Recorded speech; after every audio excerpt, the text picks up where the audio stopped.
What is up, YouTube? My name is Eben, and today it is time for The Edge, and it is still Tuesday in certain time zones, so let's get to it. Today we're going to take a look at Maxie's Hidden Ball Trick, which is exactly like its counterpart card, Archie's Ace in the Hole, which you should probably be familiar with, but if you're not, you can only play it when it's the last card in your hand, and Maxie's Hidden Ball Trick will get you when it is the last card in your hand, it will get you a fighting type Pokemon from your discard pile and put it onto your bench.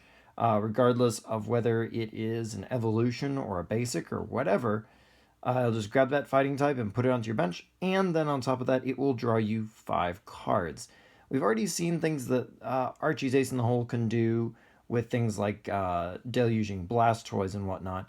But this guy's got some interesting properties, and it's often kind of overlooked. You can tell by pricing the card that it's kind of the lesser of 2 cards, which is funny because they work on virtually the same principle. And the only difference pretty much between these 2 cards, other than their name and the picture, is the fact that this guy works with fighting types and the other one works with water types. But other than that, mechanically, they are the same. Now, this card has seen a little use recently with this Gallade with Premonition, kind of just skipping a lot of the steps to evolve up to him, taking advantage of the fact that getting a stage 2 out without having to evolve up to it is fantastic, and it also helps you save on space in your deck, etc., which is all great. And this guy's Premonition ability lets you look at the top 5 cards of your deck is just amazing. And of course, his attack is not bad either and can run with any energy type, so you can do all kinds of cool tricks there. You don't necessarily have to be running a fighting type deck, because the Maxie's only has to get the one fighting type target. So that's pretty cool. But there are some other cool things you can get with Maxie's Hidden Ball Trick that we definitely, I think, need to talk about. And first of all, there's stuff in the future that we don't even know what it is. As they release more fighting types, this guy's only going to get more flexible. He's going to have more potential. This is a card that's definitely going to grow with time, which is awesome. But here's another card right here. Let's take a closer look, because some of you are probably going to be like, wait, what? What's that do again? This is Mega Lucario EX. And while lots of you may be familiar with Lucario EX, this guy was quickly written off because Lucario doesn't have a Spirit Link. And it's pretty crippling to have to sacrifice a turn to evolve, specifically to Mega Evolve. But you know, what if you didn't have to lose a turn to get this guy on the field? You can Maxie this guy out, and you get a 220 HP Pokemon who has an incredibly powerful attack, 3 fighting, and you get 140 damage and a guaranteed energy removal from your opponent's active Pokemon. I mean, that's pretty huge.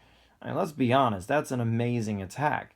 If that were just a regular EX, it would definitely be run. I think pretty clearly. Getting those 3 fighting on isn't too bad, and unlike a lot of Megas, this guy's not going to have a Spirit Link on him, so you can easily put on something like a Muscle Band, and when you think about it, that's pretty important because he deals 140 damage. So putting on that Muscle Band and having anything else, like maybe a Fighting Stadium or whatnot, any other 20-point boost, you can easily just be taking one-shots. Strong Energy is another great example of that, which in a way kind of defeats the idea of him pulling an energy off until you think about things like Megas, or maybe things that block EXs like Aegislash, who might not necessarily like that you take energies off potentially. Or how about Giratina, who also would really resent the idea of having energies pulled off and things like that. And of course, you got Hex Maniac to punch through there. But anyway, just to say, this guy's amazing. I think he does not get the attention he really, truly deserves for being as solid as he is. But anyway, enough about that. There's another amazing fighting type who doesn't get a lot of credit, and that's Machamp. While a lot of fighting types really don't need Maxie's Hidden Ball Trick to get on the field, this guy, much like Gallade, is a stage 2. And so getting him into your deck, while his ability to give all fighting types a 20-point boost is a pretty solid ability, evolving up to stage 2 for it is rarely worth it. You just have to put so much stuff into your deck to make it happen. It's just not worth that for the 20 extra damage, sadly. But if you were to just drop this guy onto the field via Maxie's, all of a sudden that's pretty important. Your Hawluchas and Landorus's and Lucario EXs and stuff, all of a sudden they really appreciate that little 20-point boost. Why? Because, well, it came with 5 extra cards, and you didn't have to take up a bunch of space with Machops and Machokes and rare candies and stuff, and however you wanted to go at it. And I couldn't resist. I had one of their stage 2 fighting type who I just had to mention. It's not going to sweep the nation, I don't think, and if it does sweep the nation's going to sweep it back where it came from. But Team Magma's Aggron, I think, just had to be mentioned because he's got a pretty economical first attack here, and he's kind of like a fighting type Camerupt DX. which is just really interesting because of his first attack. It's a fighting and a colorless, and it's discard any number of fighting energies you want from your Pokemon, not just this guy, but your Pokemon, and he does 40 damage for each. Well, with fighting type boosts and other stuff like that, I mean, he's got a whole other category of help that Camerupt EX doesn't have access to. Of course, that doesn't mean you can't combine him with Team Magma's Camerupt, whose ability is virtually always used to pull back fire energies, but he can also be used to pull back fighting energies.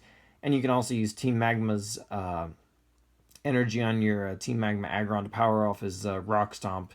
You'll have to discard it for the effect, obviously, so that the energy doesn't fall off due to its own effect. But I mean, so that's 80 damage for a single energy, and it's all you need to get the Rock Stomp off. So that's pretty cool, and these guys can easily power up enough fighting energies with Burning Draft that, I mean, you can do silly stuff here. Like I say, that's purely kind of jank, but it's just such cool jank. That's the kind of thing you play to really surprise your friends and be like, hey, look what I can do that I'm more creative than you, and if you lose to this, I'm never going to let you forget it for a month or two.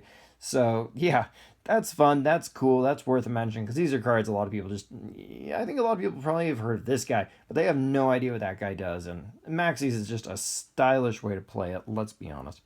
But the other thing that I think is kind of escaping people about Maxie's Hidden Ball Trick is Korrina. Now, I know what you might be thinking, this is a supporter in conjunction with another supporter, and this is a supporter that gets you 2 cards added to your hand. How is that a combination with Maxie's, which you're going to have to play on another turn because it's also a supporter? But when you think about it, Korrina is actually an amazing combination with him. I mean, obviously, yes, they're both for fighting decks. But Korrina is going to get you, what? A fighting Pokemon, which you can easily play to your bench. That's easy. That's a Hawlucha or a Landorus or whatever. Lucario X, the usual offenders that you already are familiar with. Or could also get you a fighting type like one of these guys that you might want to actually send to your discard pile, and she gets you an item. And that item pick is very relevant because of these cards that are all extremely important for Maxie's. On the one hand, you can get Battle Compressor with Korrina to actually get your Maxie's Hidden Ball Trick into the discard pile for Versus Seeker. Or if you've already got that kind of action going, you can use Korrina to get the Versus Seeker so you actually have access to your Maxie's when it's not conveniently in your hand. And it's nice to be able to search your deck for a Versus Seeker. But also, remember how I said you could add one of these guys to your hand with Korrina? Well, that might seem silly if you have no way to play it out. That's going to fill up your hand, right? Well, obviously, if you get that Ultra Ball, not so much. You can discard that Pokemon so that it's now ready for your Maxie's, and you can also discard something else, like an extra supporter that you can't get rid of any other way conveniently, in order to search for a Pokemon that, once again, you could just play to your bench, just search up a basic or whatever, that's easy enough, and thin your hand out. In fact, that's the leading advantage of Korrina, is that she can get that Ultra Ball, which is probably the most important thing she can get, which can easily empty your hand out to allow Maxie's to actually be a thing. So anyway, that is Maxie's Hidden Ball Trick.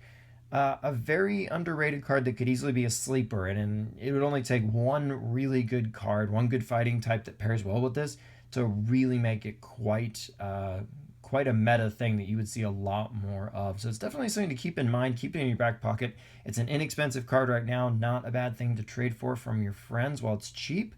It's not going to hurt you if it never becomes a thing.